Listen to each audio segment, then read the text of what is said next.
to Kansas, gateway to Oz. Under the rainbow, this is where it was. Hollyhocks and red ripe tomatoes, hand-churned homemade ice cream. Let me tell you, Kansas is more than tornadoes. It's the best part of Dorothy's Today Around Kansas starts with a surprising tale of officers from the United Kingdom on a tour of Kansas City's World War I Museum. Next, learn about Lady Luck Ironworks of Stockton, a unique business that caters to real cowboys and cowgirls. Then enjoy a poem from Ron Wilson, and we'll end with a story of Simon Buckner Jr., a lieutenant general in the U.S. Army during World War II. Closed captioning brought to you by Kansas Soybean Commission, the Soybean Checkoff Progress, powered by Kansas farmers. This segment is brought to you by Brown Chevrolet Buick in Wamego, just a short drive down the yellow brick road. I'm kind of chuckling because it was going to be one of these, here we go again, or here we are again. And I'll tell you why I'm chuckling is because that was an opening line to the drunkard. Here we are again, in spite of our good resolutions, we find ourselves once again at the Sickle and Sheaf. That's great, I can probably still do the whole show. Oh, what a classic. You know, I saw The Drunkard not long after I first moved to Topeka. I saw a production of it. So welcome, folks. It's Wednesday. It's Around Kansas. I'm still Deb. And I'm still Frank, I think. Despite the teleportation from last week and, you know, rearranging molecules and all that good stuff, we're still here. And so far, 2016 is working out okay. 2016, yes, good year. It's looking, you know, no doomsday prophecies. It's all working out okay, and yeah, so far so good. I know we're only a couple of weeks in, but so far so good. Yes. So anyway, you've been traveling around. Honey, I've had a wonderful, wonderful time. I love to travel. If I couldn't travel, I guess I just have to read all the time, but you know, I love to travel. And I've always loved touristy places. I used to work in Fancy Gap, Virginia, not far from where I grew up, and I was the tourist information person. And I loved telling people where to go. But I've always loved that atmosphere of people traveling, you know, because anybody can walk in the door. You know, they can be from anywhere. Like I remember in Fancy Gap one day, I had a kid come in. He was a fighter pilot. From Cherry Point Air Station, and he was visiting his family's home up in Fancy Gap. And we sat and talked for a couple of hours about his experiences as a fighter pilot. And then the next person that comes in, you know, is a businessman from Ohio. I mean, so I've always loved airports. You know, I love running into people at airports. I met a guy sitting at, you know, waiting for a plane. He was a businessman from Canada and works in green energy. And, you know, so I love that. You just never know who you're going to run into. I love that. Fancy Gap, Mount Ida, where you come from. You have such colorful names for places and towns. Yeah. No wonder people where you come from have good humor. And such colorful people. And I'm going to do a segment soon when, you know, I grew up Mayberry RFD, so just outside of Mayberry. And Andy Griffith doesn't come close to touching all the characters that really live there, most of whom are related to me. But one of my friends drives the squad car and does the squad car tours of Mayberry.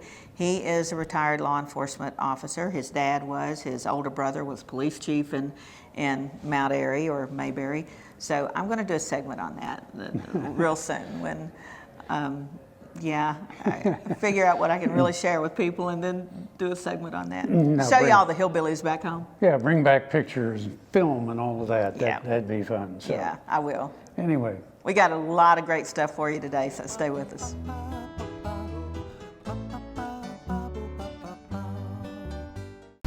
Buying a car shouldn't be this hard.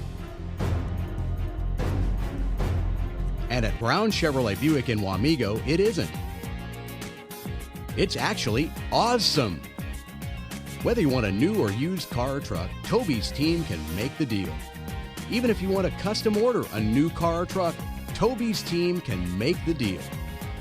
See Toby's team at Brown Chevrolet Buick in Wamego. We're awesome.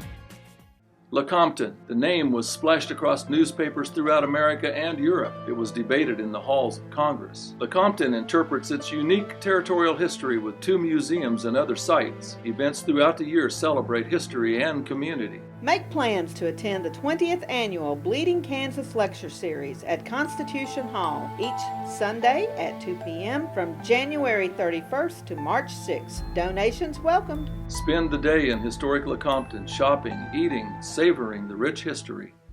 Tallgrass Commodities offers producers bulk commodities at a reasonable price with reliable service throughout the whole Midwest. To find out more about Tallgrass Commodities, visit tallgrass.us or call 785-494-8484.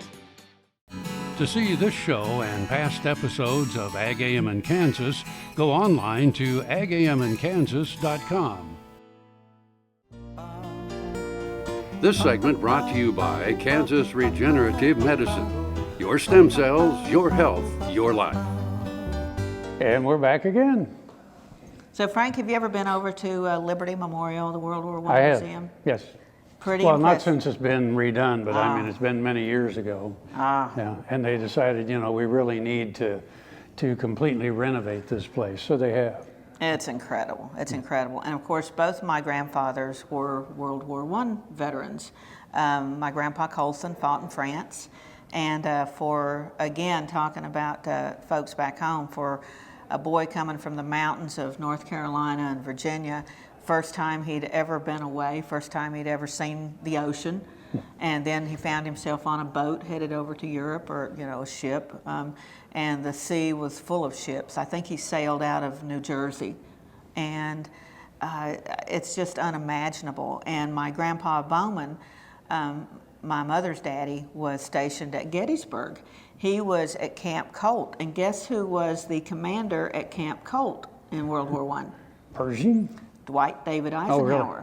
So Eisenhower, my grandpa was a coal miner, and he had lung problems and got a medical discharge because of his health. And so Eisenhower signed his discharge papers. So he had to go in and see, and I can't remember what Ike's rank was at that time, if it was a major, or I can't remember. And but yeah, Grandpa's discharge is signed by Eisenhower. So Wow. Yeah, and I got to share that with Ike's granddaughter Ann at the Eisenhower Center a couple of years ago, which was really wonderful. And I know she gets stuff all the time about, you know, somebody who served with her grandpa, you know. But it was really wonderful to be able to share that. So you know, and I interviewed World War I veterans. I did a story on one in our community who had again served in France, and he talked about how hard it was, how people buried pots so they wouldn't have to melt down their pots for ammunition. I mean, it's a really incredible time in world history, and with the popularity of Downton Abbey and a lot of the shows, there's a renewed interest, and the 100th anniversary of World War I. So there's a lot of renewed interest. So visit with us today, the Liberty Memorial, and go in person after you see this. It's phenomenal. A few years ago, my friend Scott Porter, retired colonel and instructor at the Army's Command and General Staff College, asked me to join him in hosting a unique group of tourists. Scott is also a trustee for the Liberty Memorial and World War I Museum, and he had about 200 officers from the United Kingdom coming for a tour. They were expecting Dorothy. Most of those officers were visiting Kansas for the first time, and it was visions of flying monkeys and swirling houses that filled their imaginations. They scoffed that this facility would be worth their time. To their surprise, they found the preeminent World War museum in the world, one offering not only the American experience, but the experience of soldiers throughout. That focus made an impression on more than one foreign officer. Majors Alex West and Dick Taylor, as I recall, were struck by the international scope of the displays. It's not just America in the Great War. Because of the balanced approach in presenting the complex issues, it's meaningful for their countrymen as well. The officers were visiting Fort Leavenworth as part of an exchange program with the UK's equivalent military institution. After weeks of immersion at CGSC after sharing ideas, doctrine, and tactics. The Brits had the opportunity to explore beyond the walls of the fort, and I had the amazing opportunity to see Liberty Memorial through their eyes.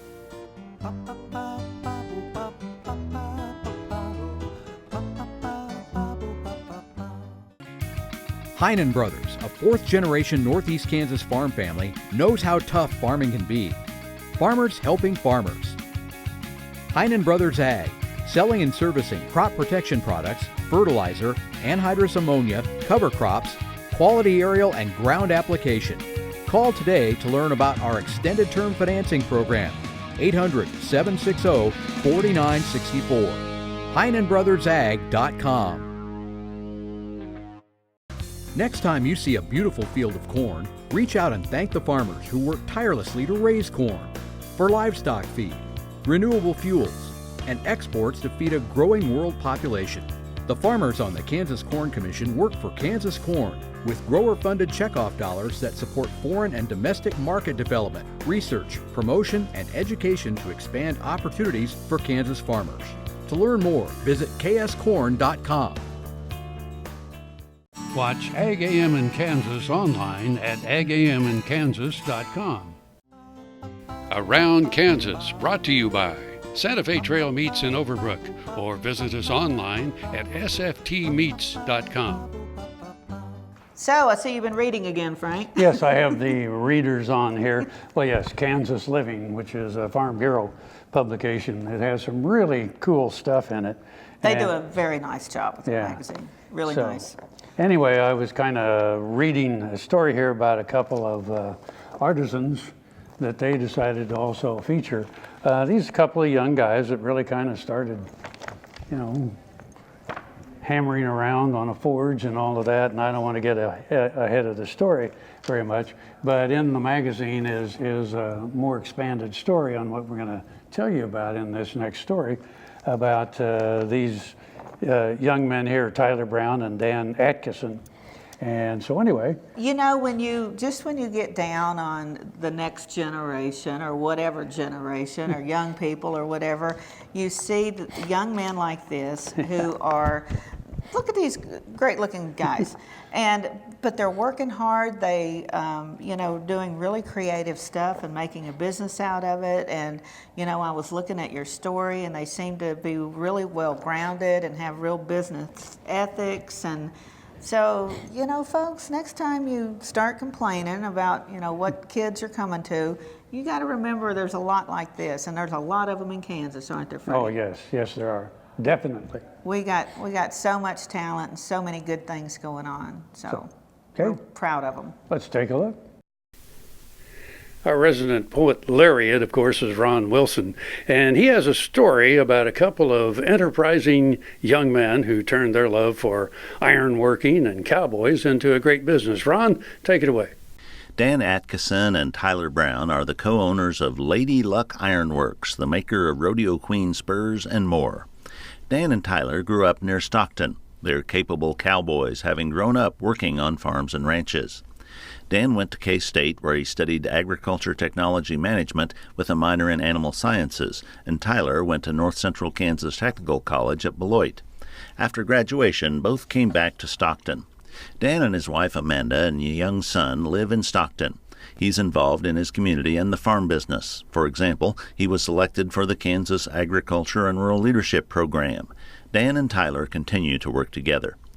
Lady Luck Ironworks made its first buckle in January 2011. Today, Lady Luck Ironworks is a custom made-to-order producer of bits, spurs, knives, and western belt buckles. They can even make metal money clips, rings, bracelets, conchos, and buckles for horse headstalls. The guys started a Facebook page and started building these products. Each item is handmade using polished steel, nickel, silver, and more, which can be overlaid with silver, brass, copper, and/or sterling silver. Lady Luck Ironworks has built spurs for Miss Rodeo Kansas and Miss Rodeo K-State. In fact, the company has become the sponsor of the Miss Rodeo K-State spurs. In addition to the custom designs which Lady Luck Ironworks creates and sells, the company has also donated items for worthy causes. For example, they made an FFA alumni buckle to support the local chapter, as well as one for the Carl program.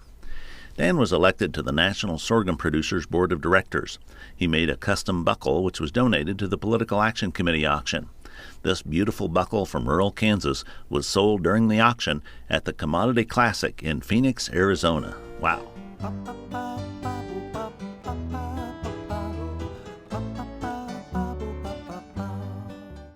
Soil is the life of a farm, and for 25 years, Sure Crop Liquid Crop Nutrition has helped growers produce abundant quality crops while preserving and improving the soils they steward. Sure Crop offers complete soil and plant analysis with cropping recommendations, delivery direct to your on-farm storage, and quality crop nutrition custom blended for your field. Choose Sure Crop for the assurance of excellence for your soil. Call today or visit their website for more information.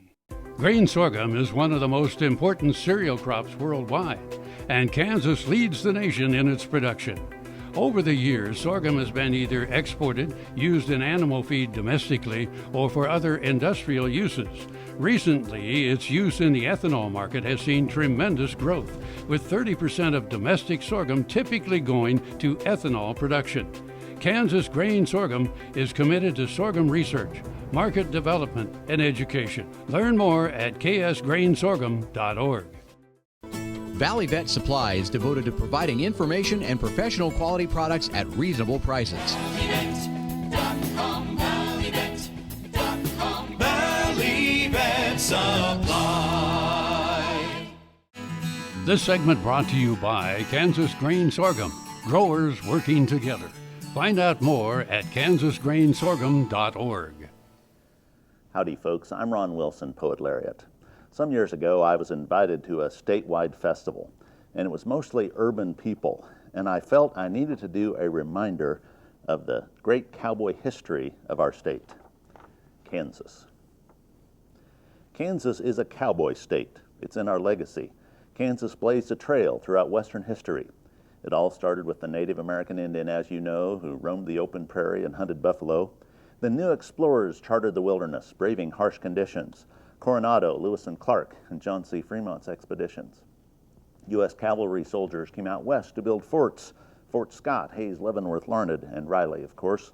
Kansas was a key crossroads of the trails of the day to Oregon, California, and down to Santa Fe. When Texas Longhorns needed to be shipped east by rail, the cowboys drove those herds up the Big Chisholm Trail. It was the toughest cattle drive those cowboys had ever seen, up to Dodge City, Caldwell, Wichita, Ellsworth, and Abilene.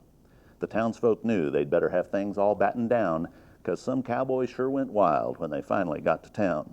They'd gamble and shoot and drink up their fill, and a few left their graves up on top of Boot Hill. But like everything else, those times went through change. Homesteaders built fence where there was open range. Brave pioneers came west to make a homestead as their perch and built the institutions of the home, the school, the church. Now the spirit of the cowboy in our state is living still, from the feed yards out west to the rolling Flint Hills. In the heart of a Kansan, the cowboy spirit lives on, and the values our people will still draw upon. They work hard and play hard, are honest and free, values that matter to you and to me. It's part of the history that makes Kansas great, so we're thankful Kansas is a cowboy state. Happy trails.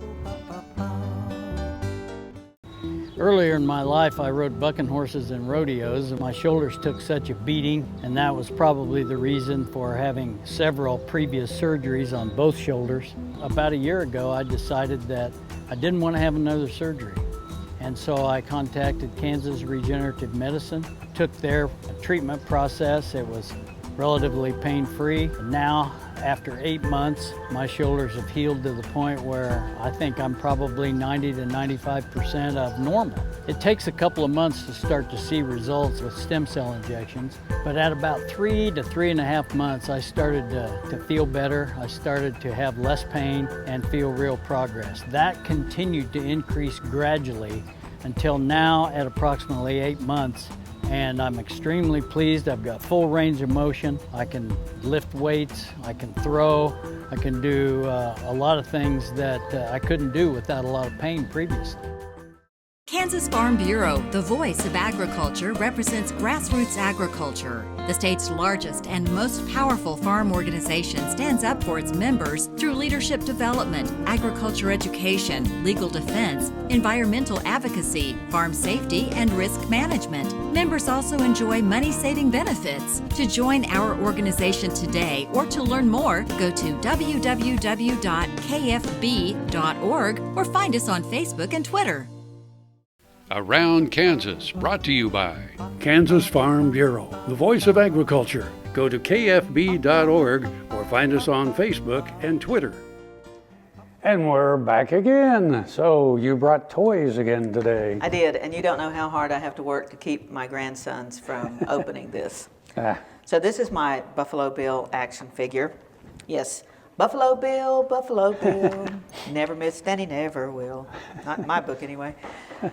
So my friend Deb Buckner sent me that for my birthday a couple of years ago. And my friend Deb portrays Libby Custer. And it just so happens that my birthday is the same day as Libby Custer's. And it's the same day as Josephine Earp, who was the wife of Wyatt Earp. So yeah, I share my birthday, April 8th, mark your calendars.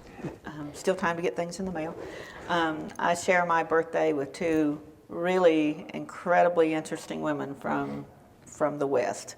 So I guess there's no mistaking I'd be interested in the West.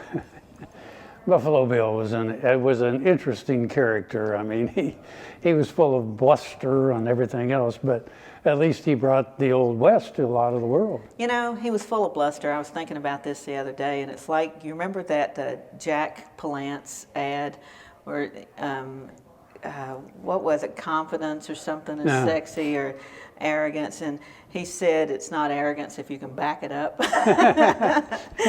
And that was Buffalo Bill. He was full of bluster, but he could back it up. So Deb, being a good friend and knowing how I love Buffalo Bill, sent me that. But the next segment is not about Bill, it's about Deb's family, who, her husband's family actually, who is just as interesting. It's a really incredible story with connections to American history for way more than 150 years. It's a pretty incredible story with some pretty incredible Kansas connections. Sitting on my desk is a Buffalo Bill action figure, a gift from my friend Deb Buckner of Kansas City. Like so many of my friends, history brought Deb and me together. She portrays Libby Custer, but unlike most folks, Deb and her husband Chip come from a very historic family themselves. Chip's great-granddad was a Confederate general and Kentucky governor, Simon Bolivar Buckner. Chip's grandfather was Simon Bolivar Buckner, Jr., a lieutenant general in the United States Army during World War II. And that's the story we want to share today. Buckner attended the Virginia Military Institute and was appointed to West Point by President Theodore Roosevelt. He served in the Pacific Theater of Operations and commanded the defenses of Alaska early in the war. Following that assignment, he was promoted to command the 10th Army, which conducted the amphibious assault on the Japanese island of Okinawa on April 1, 1945. He was killed during the closing days of the Battle of Okinawa by enemy artillery fire, making him the highest-ranking U.S. military officer to have been lost to enemy fire during World War II. Buckner, Leslie J. McNair, Frank Maxwell Andrews, and Millard Harmon, all lieutenant generals at the time of their deaths, were the highest-ranking Americans to be killed in that war. Buckner and McNair were posthumously promoted to the rank of 4-star general on July 19, 1954, by a special act of Congress.